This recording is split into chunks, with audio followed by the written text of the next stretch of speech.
back to base. Sorry about that. Even if I might have a psychology class, like my teacher said, just because you have passed psychology class in college doesn't mean you are a psychologist automatically. You can diagnose people. So, like I say, I'm not the type of person that go toward medicine after death life. I can give you an example. Like at one point in my life, toward my marriage, why I would say I got bitter at one point too. During the divorce was I cried to the government to help me save my marriage. Now, I did that. I cried. I was bitter for 2 years, to be honest. I was in pain before I even got the divorce. Like, hey, I want to save it, help me save it.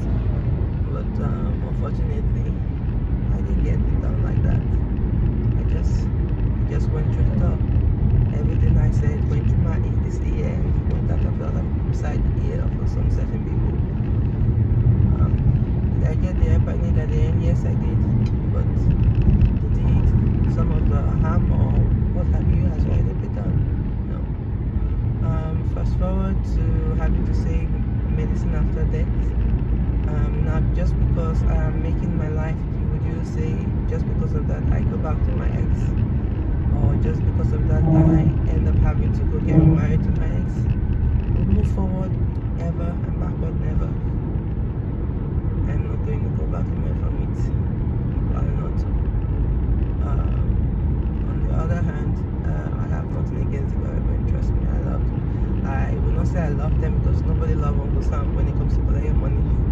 You know. But just in general, you see me. This is 30-something a.m. and I'm happy to say all this out of my mind, heading home with my family, my mother and my little sister in the car. So talking about medicine after death, there are certain situations where maybe I would say, hey, if I need something so bad, please give it to me later, I will still accept it. That is a situation where I know I still need that particular thing, you know. It just depends on you at that point. But another instance would be, let me bring it a little bit closer to understanding. Let's say since my school has a 1-year waiting list for the nursing school, automatically it just came on recently. It has not always been like that. I have gone to other places to go get reasonable way to get in their school as well. So you really wouldn't like to put your egg in one basket, you know. I've learned that in life so far. But doesn't mean I don't like my school. I love my school. But I have to find options that are viable for me, feasible for me. Just to get in the nursing program, you have to get a 1-year waiting list, which is absurd. But hey, I can't do anything about those damn protocols. So if just because someone tells me that, and I talk about medicine after death situation, just because of that, I'm gonna get angry and just run away and go get another class, or fall into another category, or be led to another category. No, that's not what I want. I said I wanted to become a nurse, and it's not even because of coming to the US. I want to become a nurse. I have a history of that already before I came in. I don't really talk about, but so that's just the instance I'm trying to kind of set, show you the part of medicine after death. Someone can feasible with saying, okay, I can still take this or I cannot take this. And talking about housing, I've applied to public housing when I didn't have a car. I've applied to public housing when I was in a very rough situation after my divorce actually, and I was told, hey, bye bye. cry every time I tried. So I picked up my pieces and I moved on. And it doesn't mean that it doesn't work, but some things don't trip me that much, and it's only logical, because when you know that what you want at that point is withheld from you, like I said in my earlier video, you form the habit of saying, hey, you know what, hey, maybe God has other better plans for me, I'm just gonna chill and just jump this truck.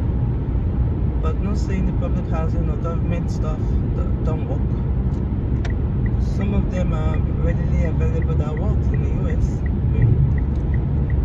But coming back to base, I'm gonna put my family in there, as it is their decision and what they want, and I'm gonna cheer for them and apply for them to get in their own name, for them to get a rented apartment, and they move in and they continue on their life.